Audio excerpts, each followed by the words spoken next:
Student, स्वागत है आपका जेपी साइंस क्लासेस में।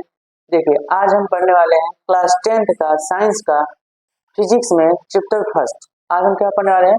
क्लास 10th के साइंस में फिजिक्स का पार्ट वाला चैप्टर फर्स्ट, जिसका नाम है प्रकाश का परावर्तन तथा अपवर्तन। तो आज चलिए स्टार्ट करते हैं बिना टाइम वेस्ट किए। आज हम क्या पढ़ने वाले हैं? आज हम पढ़ने वाले हैं class 10th science. Class 10 science में हम पढ़ने वाले फिजिक्स। क्या पढ़ने वाले हैं? फिजिक्स। देखिए आज हम पढ़ने वाले क्लास 10 साइंस में फिजिक्स वाला पर्सन, इसका चैप्टर फर्स्ट है। इस चैप्टर का नाम क्या है? इस चैप्टर का नाम है प्रकाश का परावर्तन तथा अपवर्तन देखिए इस चैप्टर क्या नाम है? प्रकाश का परावर्तन तथा अपवर्तन। ये है फिजिक्स पहला चैप्टर है क्लास 10 का। तो देखिए अब हम इसमें पढ़ेंगे कि सबसे पहले हम पढ़ेंगे प्रकाश क्या होता है, फिर प्रकाश का परावर्तन क्या होता है, प्रकाश का अपवर्तन क्या होता है, प्रकाश का गुण क्या होता है, प्रकाश कहाँ से उत्पन्न होता है, हमारे लिए क्यों उपयोगी है। इन सभी चीजों को हम एक एक करके पढ़ेंगे। तो आप कापी पेन लेकर बैठ जाइए और आराम से एक एक शब्द को सुनिए, समझिए और उसको नोट करते चलिए। तो देखिए सबसे पहले हम शब्द आता है आपके चैप्टर में क्या आता है? प्रकाश का परावर्तन अपवर्तन। तो देखिए सबसे पहले हमको ये समझना है कि प्रकाश क्या। तो आपका पहला टॉपिक क्या होगा? आपका पहला टॉपिक है कि प्रकाश क्या होता है। प्रकाश क्या होता है? तो देखिए प्रकाश होता है, प्रकाश एक प्रकार की ऊर्जा है। प्रकाश क्या है? प्रकाश एक प्रकार की ऊर्जा है जो किसी वस्तु पर पड़ती है और वहां से उस वस्तु से परावर्तित होकर हमारी आंखों तक आती है, तो जिससे हमें वह वस्तु दिखती है। यानी हमें कोई वस्तु कब दिखती है? जब प्रकाश उस वस्तु पर पड़ता है और उस वस्तु पर प्रकाश की परावर्तित होकर हमारी आंखों में आते हैं और फिर वो हमें वस्तु दिखती है। तो प्रकाश क्या होता है? प्रकाश एक प्रकार की ऊर्जा होती है जो हमारे दृष्टि ज्ञान को जागृत करता है। तो आपको समझ आएगा प्रकाश क्या होता है? देखिए प्रकाश क्या है? प्रकाश एक प्रकार की ऊर्जा है। प्रकाश एक प्रकार की ऊर्जा है। क्या है? ऊर्जा। अब इसके बाद देखिए आता है कि प्रकाश हमें कहाँ से मिलता है। प्रकाश हमें कहाँ से मिलता है? तो देखिए प्रकाश हमें प्रकाश स्रोत से मिलता है। किससे मिलता है? प्रकाश स्रोत से। अब जो प्रकाश स्रोत होते हैं आपके दो प्रकार के होते हैं। कितने प्रकार होते हैं? दो प्रकार के। पहला होता है दीप्त प्रकाश स्रोत, दूसरा क्या होता है? अदीप्त प्रकाश स्रोत। अब देखिए होता क्या, अब इसके बाद आता है प्रकाश स्रोत। देखिए प्रकाश स्रोत होते कितने हैं? ये दो प्रकार के। कितने प्रकार के होते हैं? दो प्रकार के होते हैं। अब कौन कौन से होते हैं? तो देखिए दो प्रकार के होते हैं। इसमें आपका पहला जो होता है ये होता है दीप्त प्रकाश स्रोत। क्या होता है? दीप्त प्रकाश स्रोत। अब दीप्त प्रकाश स्रोत क्या होता है आप लोग बताओ। देखो दीप्त प्रकाश स्रोत होता है जब प्रकाश, देखिए वह प्रकाश स्रोत जिसके पास स्वयं का प्रकाश, वह प्रकाश स्रोत जिसके पास स्वयं का प्रकाश हो उसे बोलते हैं दीप्त प्रकाश स्रोत। यानी वह किसी दूसरे से प्रकाश न लेता हो, उसके पास खुद का प्रकाश हो और वो अपने प्रकाश को देता हो, उसे बोलते हैं दीप्त प्रकाश स्रोत। यानी इनके पास क्या होता है? दीप्त प्रकाश स्रोत के पास क्या होता है? इनके पास स्वयं का प्रकाश होता है। स्वयं का प्रकाश होता है। इनके पास क्या होता है? इनके पास स्वयं का प्रकाश स्रोत होता है। अगर आप देखेंगे एग्जाम्पल में तो आप बताइए एग्जाम्पल में क्या क्या होता है। जैसे प्रकाश का बहुत बड़ा स्रोत है आपका क्या? सूर्य। सूर्य क्या है? प्रकाश का बहुत बड़ा स्रोत। सूर्य क्या है? सूर्य प्रकाश का बहुत बड़ा स्रोत। और उसके बाद आपका आता है तारे। देखिए जो आपके तारे होते हैं ये भी प्रकाश का स्रोत होते हैं। यानी जो सूर्य और तारे उनके पास स्वयं का प्रकाश स्रोत होता है। सूर्य और तारों के पास क्या होता है? स्वयं का प्रकाश स्रोत होता है। अपने प्रकाश स्रोत को ज्यादातर उत्सर्जित करते हैं, तो इसलिए इन्हें क्या कहा जाता है? इन्हें कहा जाता है दीप्त प्रकाश स्रोत। अगर आपको दीप्त प्रकाश स्रोत आ गया तो अदीप्त प्रकाश स्रोत आप बता सकते हैं। देखिए दीप्त प्रकाश स्रोत के पास क्या है? स्वयं का प्रकाश स्रोत है। अब वहीं अगर अदीप्त प्रकाश स्रोत होगा क्या होगा? इनके पास स्वयं का प्रकाश स्रोत नहीं। तो जो दूसरा आपका है वो क्या है? देखिए दूसरा आपका है अदीप्त प्रकाश स्रोत। क्या है? अदीप्त प्रकाश स्रोत। क्या है? अदीप्त प्रकाश स्रोत। अब अदीप्त प्रकाश स्रोत क्या हो? तो अदीप्त प्रकाश स्रोत वे प्रकाश स्रोत होते हैं जिनके पास स्वयं का प्रकाश नहीं होता है, परंतु वह किसी दूसरे के प्रकाश को प्रकाशित करते हैं, उसे बोलते हैं अधिक प्रकाश। यानी जिनके पास स्वयं का प्रकाश नहीं है लेकिन वो किसी दूसरे के प्रकाश से चमकते हैं, उन्हें बोलते हैं अधिक प्रकाश स्रोत। यानी इनके पास स्वयं का प्रकाश स्रोत नहीं होता। अब हम क्या लिखेंगे? स्वयं का प्रकाश नहीं होता, नहीं होता है, फिर भी ये क्या होते हैं? चमकते हैं। तो इनके पास अगर प्रकाश स्वयं का प्रकाश स्रोत नहीं होता, जैसे एग्जाम्पल आपका आता है चंद्रमा।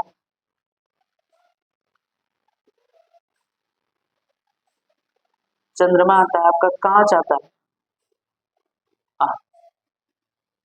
अब देखिए चंद्रमा आपको चमकता है नहीं, चमकता हुआ दिखता है ना? तो देखिए चंद्रमा के पास अपना स्वयं का कोई भी प्रकाश नहीं होता, यानी चंद्रमा कब चमकता है? चंद्रमा देखिए सूर्य के प्रकाश को परावर्तित करता है। सूर्य के प्रकाश क्या करता है? परावर्तित करता है, और सूर्य के प्रकाश को परावर्तित करता है जिससे हमें चंद्रमा चमकता हुआ दिखाई देता है। लेकिन स्वयं चंद्रमा के पास उसका कोई प्रकाश नहीं, यानी प्रकाश जो चंद्रमा देता है वो अपना खुद का प्रकाश नहीं देता है, वो किसको देता है? उस सूर्य के प्रकाश को परावर्तित करके देता है। यानी आपका चंद्रमा कैसा है? अधिक प्रकाशित। इसी प्रकार कांच, देखिए कांच पर कोई अगर प्रकाश किरण पड़ती है या प्रकाश पड़ता है तो कांच चमकता है, पर कांच के पास क्या स्वयं कोई प्रकाश है? नहीं, कांच पर स्वयं का कोई प्रकाश नहीं। तो ये आपका क्या था? ये था आपका प्रकाश, प्रकाश स्रोत। अब इसके बाद हम पढ़ेंगे क्या? प्रकाश का गुण। क्या पढ़ेंगे? प्रकाश का गुण। तो चलिए देख लेते हैं। अब हम पढ़ेंगे प्रकाश का गुण। क्या पढ़ेंगे? प्रकाश का गुण, कि प्रकाश का क्या क्या गुण होता है। प्रकाश के गुण हमको पढ़ना है। अब हमको क्या पढ़ना है? प्रकाश के गुण। तो देखिए प्रकाश के गुण क्या होते हैं? सबसे पहला गुण, इसका पहला गुण देखिए, आप ध्यान से सुन लीजिए कापी में, और अगर आप यहाँ चाहे नोट भी कर सकते हैं, हम दिखा दे रहे हैं स्क्रीन पर आपको। देखिए प्रकाश का गुण क्या होता है? तो प्रकाश का सबसे पहला ये गुण है कि प्रकाश स्वयं दिखाई नहीं देता। प्रकाश स्वयं दिखाई नहीं देता है, परंतु प्रकाश की उपस्थिति में हमें वस्तुएं दिखाई देती हैं। प्रकाश स्वयं दिखाई नहीं देता है, परंतु प्रकाश की उपस्थिति में हमें वस्तुएं दिखाई देती हैं। दूसरा बात अगर देखा जाए तो प्रकाश सदैव सीधी रेखा में चलता है। प्रकाश सदैव कैसे चलता है? सीधी रेखा में। अब आप इसको प्रैक्टिकल करके भी देख सकते हैं, अच्छी होती है।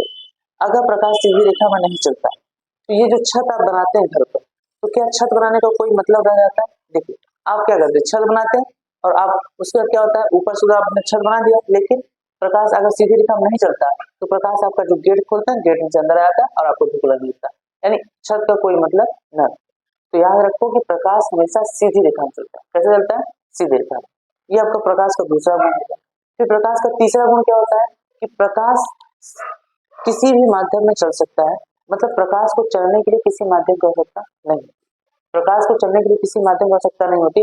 यह निर्वात में भी गमन कर सकता है, यानी प्रकाश क्या करता है? निर्वात में गमन कर सकता है, इसे चलने के लिए किसी भी माध्यम की आवश्यकता नहीं होती है। और इसका चौथा गुण है कि प्रकाश विद्युत चुंबकीय तरंगों के रूप में चलता है। किस रूप में चलता है? प्रकाश विद्युत चुंबकीय तरंगों के रूप में भी चलता है। अच्छा ये होता है, प्रकाश चलता तो है लेकिन प्रकाश का कुछ न कुछ वेग भी होता है। प्रकाश का कुछ न कुछ वेग होता है। तो आप बताइए प्रकाश का चाल क्या है या प्रकाश का वेग क्या होता है? तो देखिए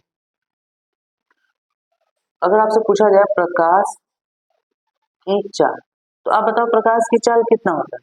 प्रकाश की चाल होता है 3×10⁸ मीटर प्रति सेकेंड, यानी यह 1 सेकेंड में 3×10⁸ मीटर चलता है। कितना चलता है? 3×10⁸ मीटर। यानी प्रकाश की चाल अगर आपसे कोई पूछे तो क्या बताएंगे आप? कि प्रकाश चाल होती है 3×10⁸ मीटर प्रति सेकेंड।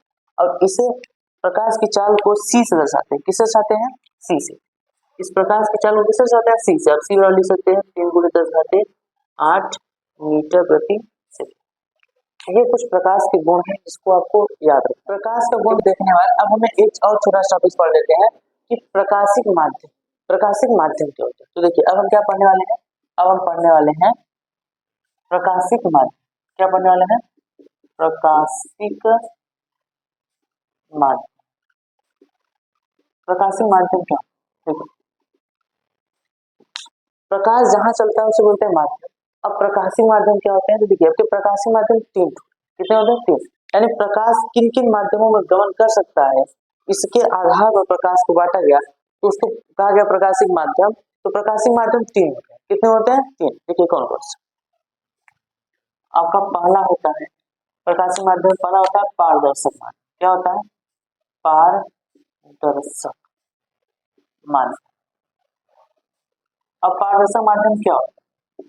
देखिए, वह माध्यम जिसमें प्रकाश का अधिकांश भाग गुजर जाता है, या वह माध्यम जिसमें प्रकाश का अधिकांश भाग चला जाता है, गुजर सकता है, उसे बोलते हैं प्रकाशिक। क्या बोलते हैं? प्रकाशिक माध्यम। जैसे एग्जाम्पल देखिए, अगर आप देखें एग्जाम्पल में क्या क्या आ सकता है प्रकाशिक माध्यम।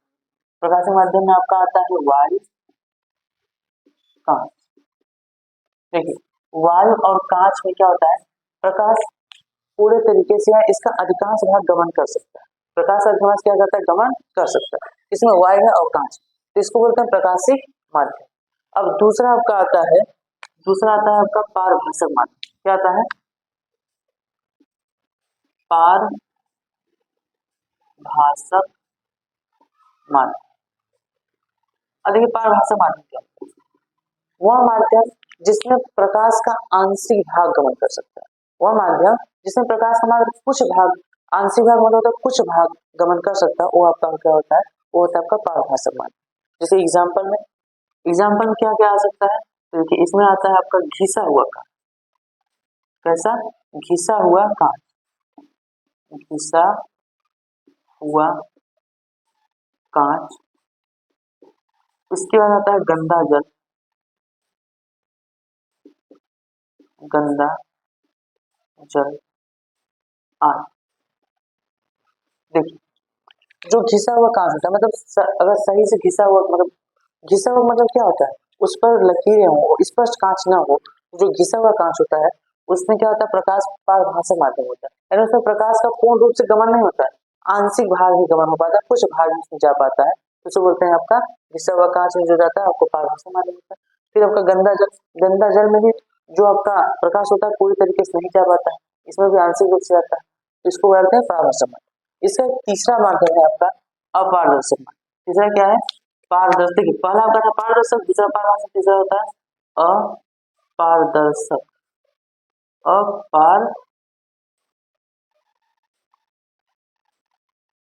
अपारदर्शक माध्यम। अब अपारदर्शक माध्यम क्या होता है? तो देखिए, वह माध्यम जिसमें प्रकाश का गमन हो नहीं, वह माध्यम जिसमें प्रकाश का गमन हो ही नहीं सकता, यानी उसमें प्रकाश जा ही नहीं सकता, वो आपका क्या होता है? अपारदर्शक माध्यम। जैसे एग्जाम्पल में आपका एग्जाम्पल में क्या होता है? लकड़ी, कांच, लकड़ी, कांच नहीं सॉरी, लकड़ी, दीवार, पत्थर, ईंट, इन सभी चीजों से प्रकाश किया जा सकता है क्या? इन सभी से प्रकाश नहीं जा सकता, यानी ये सभी क्या है? आपके अपारदर्शक माध्यम। तो अपारदर्शक माध्यम आपके क्या है? लकड़ी, दीवार, पत्थर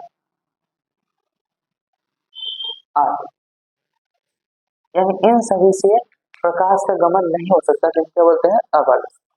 इतना समझ में आया? चलिए इसको नोट कर लीजिए। अब हम आगे बढ़ते हैं। अब देखिए, हमने क्या किया? हमने प्रकाश पढ़ लिया, अब हम क्या पढ़ेंगे? प्रकाश का परावर्तन। तो हमने प्रकाश समझ लिया क्या होता है, अब हम पढ़ेंगे प्रकाश का परावर्तन, कि प्रकाश का परावर्तन होता क्या। तो देखिए, सबसे पहले आपको क्या पढ़ना है? अब पढ़ना है प्रकाश का परावर्तन, कि प्रकाश का परावर्तन क्या होता है।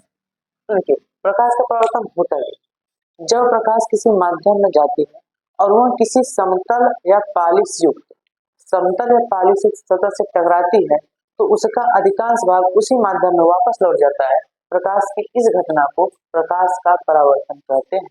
क्या कहते हैं? प्रकाश का परावर्तन कहते हैं। देखिए, अगर यहाँ पर कोई क्या है? एक सतह है, समतल सतह है, और ये पालिश युक्त। कैसा है? पालिश युक्त। ये पालिश युक्त मतलब होता है कि प्रकाश इसके आर पार न जा सके, इधर से आया प्रकाश इधर न जा सके, इसलिए इसको पालिश कर दिया गया। अब इसके बाद यहाँ पर अगर कोई प्रकाश किरण आती है, क्या होती है? कोई प्रकाश किरण आती है तो इस सतह से टकराने के बाद इसी माध्यम में वापस लौट जाती है। देखिए, कोई प्रकाश किरण इधर आए, सतह से टकराई और इसी माध्यम वापस लौट गई, तो प्रकाश की इस घटना को क्या कहते हैं? प्रकाश का परावर्तन। प्रकाश इस घटना को क्या कहते हैं? प्रकाश का परावर्तन। अब इसमें कुछ महत्वपूर्ण चीजें हैं, कुछ बेसिक शब्द हैं जो आपको पता होना चाहिए, तो एक एक करके हम आपको समझा रहे हैं, आप समझते चलिए। देखिए, इस पृष्ठ को कहते हैं, इस पृष्ठ को कहते हैं परावर्तक पृष्ठ। इस पृष्ठ को क्या कहते हैं? परावर्तक पृष्ठ। अब देखिए इस पृष्ठ जिस पर हम देख रहे हैं, इस पृष्ठ के अगर लंबवत कोई काल्पनिक रेखा खींची जाए, इस पृष्ठ के लंबवत क्या करें, कोई काल्पनिक रेखा खींची। देखिए ये जो काल्पनिक रेखा है इसको बोलते हैं अभिलंब। क्या बोलते हैं, अभिलंब। अगर आपसे कोई पूछे कि अभिलंब क्या, तो देखिए अभिलंब क्या होता है, हम जिस पृष्ठ पर अध्ययन कर रहे होते हैं उस पृष्ठ के लंबवत कोई काल्पनिक रेखा होती है जिसे हम क्या कहते हैं, अभिलंब। यानी जिस पृष्ठ के बाद हम अध्ययन कर रहे हैं उस पृष्ठ के कोई लंबवत एक काल्पनिक रेखा क्या कहते हैं, अभिलंब। अब देखिए जो प्रकाश किरण आ रही थी, यानी जो प्रकाश किरण आ रही थी, इस प्रकाश किरण को कहते हैं आपतित प्रकाश किरण। क्या कहते हैं, जो प्रकाश किरण आती है इसको बोलते हैं आपतित किरण। अब देखिए ये टकराने के बाद क्या होगा, फिर वापस चली गई, तो जो वापस आती है इसको बोलते हैं परावर्तित किरण। क्या बोलते हैं, परावर्तित किरण। देखिए इसको क्या बोलते हैं, आपतित किरण, इसको क्या बोलते हैं, परावर्तित। अब ध्यान से देखिए आप, आपतित किरण और अभिलंब के बीच कुछ कोण बन रहा है। देखिए आपतित किरण और अभिलंब के बीच क्या कुछ ना कुछ कोण बन रहा है। इस कोण को क्या कहते हैं, इस कोण को कहते हैं आपतन कोण। इसको कोण क्या कहते हैं, इसको कोण को कहते हैं आपतन कोण। आपतन कोण। अब देखिए ये ध्यान से, जो परावर्तित किरण और अभिलंब इनके बीच भी एक कोण बन रहा है। इनके बीच में क्या हो रहा है, इनके बीच भी एक कोण बन रहा है और इस कोण का नाम है परावर्तन कोण। इस कोण का नाम है परावर्तन। तो देखिए आपतित किरण और अभिलंब के बीच जो कोण बनता है इसे बोलते हैं आपतन कोण और इसे प्रदर्शित करते हैं आई से। इसे प्रदर्शित करते हैं आई से। और परावर्तित किरण और अभिलंब के बीच एक कोण बन रहा है जिसको प्रदर्शित करते हैं आर से, उसका नाम है परावर्तन कोण। इसका क्या नाम है, परावर्तन कोण। तो इतनी चीज समझ में आई है। देखिए ये क्या था, प्रकाश का परावर्तन। ये क्या था, ये था प्रकाश का परावर्तन। अब इसके बाद आता है कि प्रकाश के परावर्तन कितने प्रकार से, प्रकाश के परावर्तन कितने प्रकार के होते हैं। तो आप पहले ये देख लीजिए प्रकाश का परावर्तन कितने प्रकार होता है। चलिए यहाँ देखिए, अब हम क्या देखने वाले हैं, प्रकाश के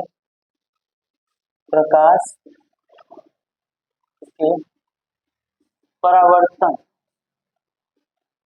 का प्रकार। प्रकाश के परावर्तन का प्रकार। तो प्रकाश के जो परावर्तन का जो प्रकार होता है कितना, तो प्रकाश के परावर्तन का दो प्रकार। कितना प्रकार होता है, दो प्रकार। यानी प्रकाश का परावर्तन दो प्रकार से होता है। देखिए अब कौन कौन सा होता है प्रकाश का परावर्तन, कौन कौन सा होता है। देखिए प्रकाश का परावर्तन आपका होता है दो। कितने होते हैं, दो। एक आपका होता है नियमित परावर्तन। एक क्या होता है, नियमित परावर्तन। और एक आपका होता है अनियमित परावर्तन। एक क्या होता है, अनियमित परावर्तन। देखो जो प्रकाश का परावर्तन दो प्रकार होते हैं, एक होता है आपका नियमित परावर्तन, एक होता है अनियमित। अब नियमित परावर्तन क्या होता है, अनियमित परावर्तन क्या होता है। देखिए अगर प्रकाश का परावर्तन कहाँ से, प्रकाश का परावर्तन हो रहा है आपका समतल सतह से। कहाँ से, समतल सतह से। तो आपका होता है नियमित। कौन सा परावर्तन होता है, नियमित। और यही आपका अगर खुरदुरी सतह से, किससे हो, खुरदरी, खुरदरी सतह से अगर होता है तो ये आपका क्या होता है, अनियमित। अब देखिए समतल सतह क्या होता है, खुरदरी सतह क्या होता है, और नियमित परावर्तन क्या होता है, अनियमित परावर्तन। इसको ध्यान से नीचे देखिए, यहाँ पर एक समतल सतह है और यहाँ पर एक खुरदुरी सतह है। कैसी सतह है, देखिए ये समतल सतह है, कैसी है, खुरदुरी सतह। अब इस पर अगर प्रकाश किरणें आती है तो देखिए इस पर कुछ प्रकाश किरणें समांतर आ रही, क्या हो रही, कुछ प्रकाश किरणें समांतर आ रही। देखिए ये सब प्रकाश किरणें क्या है, समांतर आ रही। और ये इस पर टकराने के बाद, इस पर टकराने के बाद परावर्तित हो जाती है। टकराने के बाद क्या होती है, परावर्तित हो जाती है। ये प्रकाश किरणें टकराने में कैसे हो जाती है, परावर्तित हो जाती है। इसमें अब ध्यान देखिए, ये प्रकाश किरणें जिससे आई थी समांतर ही आई थी और समांतर ही वापस चली। यानी जब प्रकाश किरणें एक दूसरे के समांतर आती है और परावर्तन बाद समांतर ही चली जाती है, तो इस प्रकार के परावर्तन बोलते हैं नियमित परावर्तन। क्या बोलते हैं? नियमित परावर्तन। यानी जब प्रकाश किरणें समांतर आए और परावर्तन पश्चात समांतर ही चले जाए तो इस प्रकार के परावर्तन बोलते हैं नियमित परावर्तन। क्या बोलते हैं? नियमित परावर्तन। अब ये कैसे सतह से हो रहा है? देखिए अभी कैसे सतह से हो रहा है, ये समतल से। किस प्रकार सतह से हो रहा है? समतल से। लेकिन जब यही प्रकाश किरणें समांतर आती है आपका किसी खुरदरी सतह पर, किस पर आती है? किसी खुरदरी सतह पर, तब क्या होता है?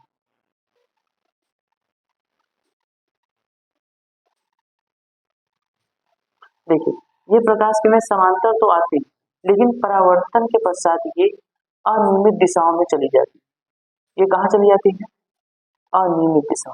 ध्यान देखिए ये प्रकाश किरणें आई तो समांतर थी लेकिन परावर्तन पश्चात ये अनियमित दिशाओं में चली गई, यानी यह अब समांतर नहीं है। तो इस प्रकार के परावर्तन बोलते हैं अनियमित परावर्तन। यानी विभिन्न दिशाओं में फैल गई है तो इस प्रकार परावर्तन होते हैं अनियमित। अब देखिए किस तरह से हुआ, यह परावर्तन खुरदरी सतह, यानी जब प्रकाश का परावर्तन समतल सतह से होता है तो प्रकाश किरणें परावर्तन पश्चात भी समांतर में चली जाती है, इसको बोलते हैं नियमित परावर्तन। और जब प्रकाश का खुरदरी सतह से परावर्तन होता है तो प्रकाश किरणें परावर्तन पश्चात अनियमित दिशा में फैल जाती है, इसलिए इसको बोला जाता है अनियमित परावर्तन। तो परावर्तन दो प्रकार के आपको समझ में आए। अब परावर्तन के प्रकार के बाद अब आता है परावर्तन का नियम। तो परावर्तन का कुछ नियम, तो परावर्तन के क्या नियम होता है? देखिए परावर्तन के नियम को हम यहाँ नीचे समझ लेते हैं। देखिए अब हम क्या पढ़ने वाले हैं? प्रकाश के परावर्तन का नियम। कि प्रकाश के परावर्तन का क्या नियम? देखिए प्रकाश के परावर्तन का दो नियम। कितने नियम होता है? दो नियम होता है। अब कौन कौन से नियम? देखिए दोनों नियम एक पर है। अब ध्यान से प्रकाश के परावर्तन कितने नियम है? दो नियम। देखिए पहला नियम क्या है? ध्यान समझ लीजिए इसका पहला नियम क्या है। देखिए इसका पहला नियम क्या है कि आपतित किरण, कौन सी किरण? आपतित किरण, परावर्तित किरण। देखिए ये है आपतित किरण और ये है परावर्तित, यानी आपतित किरण, परावर्तित किरण तथा अभिलंब। देखिए ये क्या है? अभिलंब। आपतित किरण, परावर्तित किरण तथा अभिलंब, ये तीनों एक ही तल में होते हैं। देखिए ये तीनों कहाँ है? एक ही तल में है कि नहीं? एक ही तल में है ना। तो परावर्तन का पहला नियम यही है। परावर्तन का पहला नियम क्या है कि आपतित किरण, आपतित किरण, परावर्तित किरण, परावर्तित किरण तथा अभिलंब, अभिलंब, ये तीनों कहाँ होते हैं? तीनों एक ही तल में होते हैं। यानी देखिए ध्यान से आपतित किरण, परावर्तित किरण तथा अभिलंब, ये तीनों कहाँ होते हैं? एक ही तल में। ये आपका किसका है? परावर्तन का पहला। एकदम सरल था, समझ में आ गया? आपको बस इन तीनों को देखकर बता देना कहाँ है? एक ही तल। अब प्रकाश के परावर्तन का दूसरा नियम देखिए। प्रकाश के परावर्तन का दूसरा नियम, तो प्रकाश के परावर्तन का दूसरा नियम और भी ऐसा, प्रकाश के परावर्तन का दूसरा नियम क्या है? और भी ऐसा।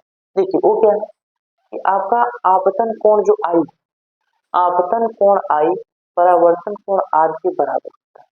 आपतन कोण जो आई है वो परावर्तन कोण आर के क्या होता है? सदैव बराबर। तो देखिए आपका जो आपतन कोण, आपतन कोण सदैव परावर्तन कोण, परावर्तन कोण के बराबर होता है। यानी कि आप क्या लिख सकते हैं? देखिए कोण आई बराबर होता है कोण आर। ये सदैव ऐसा होता है। ये कैसा होता है? सदैव होता है। यानी आपतन कोण आई आपका परावर्तन कोण आर के सदैव क्या होता है? बराबर होता है। ये था परावर्तन का दूसरा। ये क्या था? परावर्तन का दूसरा। तो आपको परावर्तन दोनों नियम समझ में आ गया।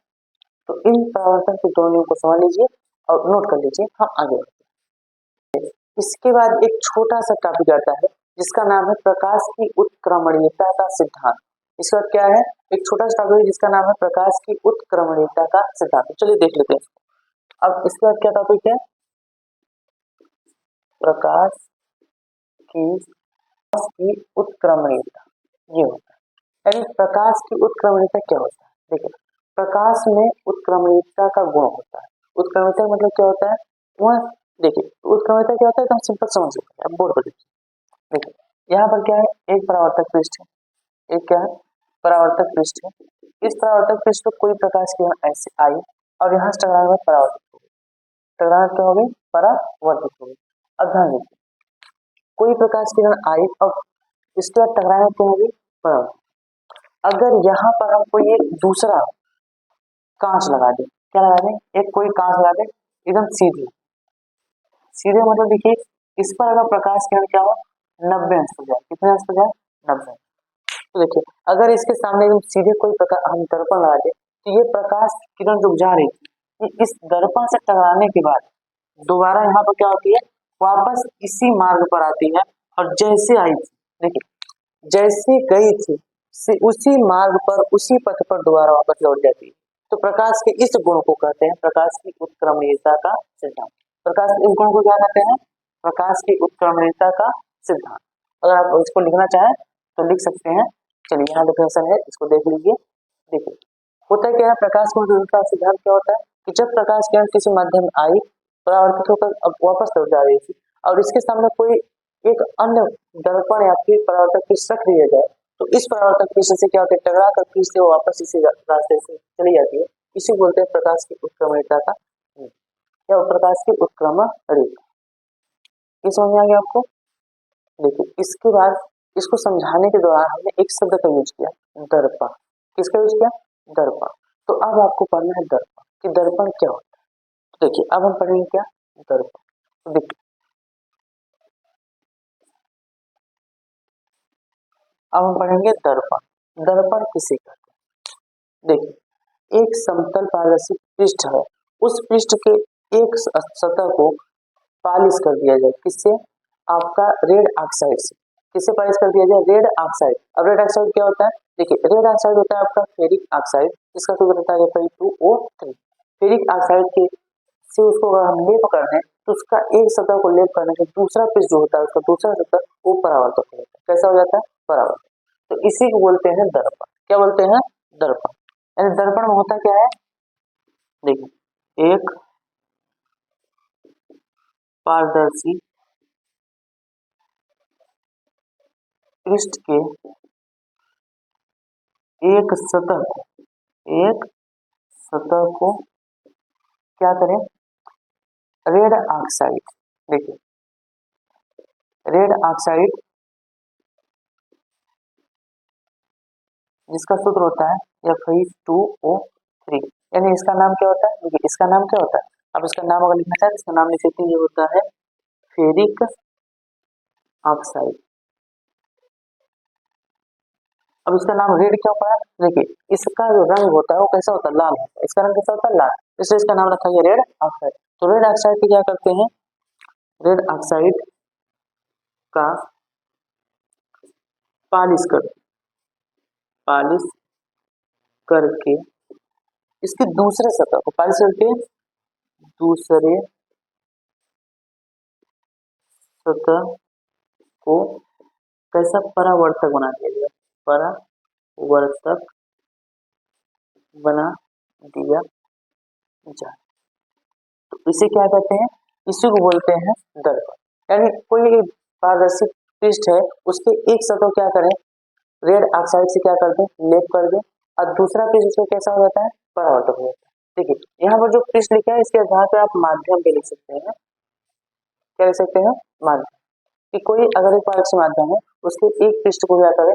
रेड ऑक्साइड से लेप कर दें तो उसका दूसरा पृष्ठ जो होता है वो कैसा हो जाता है? दूसरा पृष्ठ हो जाता है आपका परावर्तक हो जाता है। इसे बोलते हैं दर्पण। क्या बोलते हैं? दर्पण। अब दर्पण देखिए क्या होता है। दर्पण अब क्या होता है समझिए। अब दर्पण के प्रकार कितने होते हैं? तो चलिए इधर देखिए, दर्पण के प्रकार कितने? तो दर्पण दो प्रकार होता है। कितने प्रकार होता है? दो प्रकार। देखिए कौन कौन सा? एक आपका होता है समतल दर्पण। कौन सा होता है? समतल दर्पण। और दूसरा आपका होता है गोलीय दर्पण। गोलीय दर्पण। यानी एक आपका क्या होता है, एक आपका होता है समतल दर्पण और दूसरा क्या होता है गोली। अब जो गोली दर्पण होता है यह फिर से दो प्रकार का होता है। गोली दर्पण फिर से दो प्रकार का होता है। आपका एक होता है अवतल दर्पण, अवतल दर्पण, और दूसरा आपका होता है उत्तल दर्पण। दूसरा क्या होता है, उत्तल दर्पण। देखिए अगर आपसे कोई पूछे दर्पण कितने प्रकार होते हैं, तो दर्पण दो प्रकार के होते हैं। कितने प्रकार होते हैं, दो प्रकार के। एक आपका होता है समतल दर्पण, एक होता है गोली दर्पण। अब आपसे कोई पूछ ले दर्पण जो है गोली दर्पण कितने प्रकार होता है, वो आपका होता है अवतल दर्पण और उत्तल दर्पण। एक दो प्रकार, गोली दर्पण में दो प्रकार होते हैं और दर्पण होते हैं। अब गोली दर्पण आपसे पूछेगा क्या होता होगा, अवतल दर्पण उत्तल दर्पण, और सिर्फ दर्पण पूछेगा क्या होता होगा, समतल दर्पण गोली दर्पण। तो ये आपका क्या है, दर्पण है, अवतल और उत्तल। अब ये क्या होते हैं इसको समझ लीजिए। देखिए समतल दर्पण मतलब देखिए एक समतल पृष्ठ, अब इसके एक पृष्ठ पर हम क्या कर दिए, रेड ऑक्साइड से पॉलिश कर दिया, पेंट कर दिया, ठीक है। अब इसका जो दूसरा पृष्ठ है ये वाला, ये कैसा होगा, परावर्तन। परावर्तन मतलब जब कोई प्रकाश किरण इस पर आएगी, देखिए कोई प्रकाश किरण आएगी, इससे परावर्तित होकर चली चली जाएगी, ऐसे आएगी और ऐसे चली जाएगी, ये क्या होगा, इस पर अभिलंब। ये क्या है, अभिलंब। तो ये क्या है आपका समतल। अब गोली दर्पण क्या होता है, तो ध्यान से सुन लीजिए गोली दर्पण होता है क्या। देखिए जो आपका गोली दर्पण होता है वो होता है जब किसी कांच के खोखले गोले, जब किसी कांच के खोखले गोले का, देखिए किसी कांच के खोखले गोले का एक भाग को काट कर उसके एक पृष्ठ को क्या करते हैं, कलई कर देते हैं या पेंट कर देते हैं, तो उसका दूसरा भाग क्या होता है, परावर्तक हो जाता है। इसे बोलते हैं गोली दर्पण। क्या बोलते हैं, गोली दर्पण। अब इसे हम काट कर जब अलग करते हैं, इसमें जो कलई करते हैं उसके आधार पर दो प्रकार का दर्पण होता है। देखिए अगर सपोज कीजिए यहाँ पर आपके पास ये एक गोली कांच का खोखला गोला है। अब इस खोखले गोले का देखिए अगर यहाँ से एक भाग काट दिया जाए या फिर यहाँ से भाग काट दिया जाए, अब ध्यान देखिए एक भाग ये है, दूसरा भाग ये। अगर इसको देखेंगे, देखिए इसको देखेंगे तो इसके अगर इस पृष्ठ पर हम क्या करें, कलई कर दें, तो देखिए क्या होगा, वो बनेगा कैसे, देखिए ऐसे बनेगा, इस तरीके का बनेगा। और इसके इस पृष्ठ पर हम क्या करते हैं, पेंट करते हैं, तो देखिए इसका दूसरा पृष्ठ क्या होगा, ये वाला पृष्ठ अंदर वाला, अंदर वाला पृष्ठ कैसा होगा, अंदर वाला पृष्ठ परावर्तक। तो इस पृष्ठ पर अगर कोई प्रकाश किरण आएगी तो परावर्तक से चली जाएगी। तो देखिए ये जो आपका, ये आपका कौन सा दर्पण हुआ, ये आपका हो गया अवतल। कौन सा दर्पण हो गया, अवतल दर्पण। यानी जब गोली दर्पण का परावर्तक पृष्ठ अंदर की ओर दबा हो, किधर दबा हो, अंदर। देखिए इसका परावर्तक पृष्ठ क्या अंदर दबा है, तो इस पृष्ठ को बोलते हैं अवतल पृष्ठ, और ये आपका जो दर्पण बना इस दर्पण को बोलते हैं अवतल दर्पण। उसी प्रकार देखिए हम इसको लेंगे, अगर हम इसको लेंगे तो देखिए क्या बनेगा, इस प्रकार से बनेगा। और इसके अंदर देखिए इस बार अंदर वाला पृष्ठ क्या कर रहे हैं, कलई कर रहे हैं। तो देखिए इस बार इसका जो परावर्तक पृष्ठ होगा ये बाहर वाला होगा, यानी ये वाला। तो देखिए इस बार जो परावर्तक पृष्ठ है आपका, इस बार देखिए परावर्तक पृष्ठ क्या उभरा हुआ, यानी जब परावर्तक पृष्ठ उभरा हुआ होता है तो उसे बोलते हैं उत्तल दर्पण, और जब परावर्तक पृष्ठ अंदर की ओर दबा हुआ होता है तो उसे बोलते हैं अवतल दर्पण। समझ आ गया, ये आपका क्या था, गोली। देखिए समतल दर्पण, गोली दर्पण। अब ये आपका दर्पण खत्म हुआ। अब इसके बाद आता है दर्पण से प्रतिबिंब बनने के नियम। तो इसको हम नेक्स्ट वीडियो में कंप्लीट करेंगे। आप इतना जितना पढ़ा है उसको नोट कर लीजिए।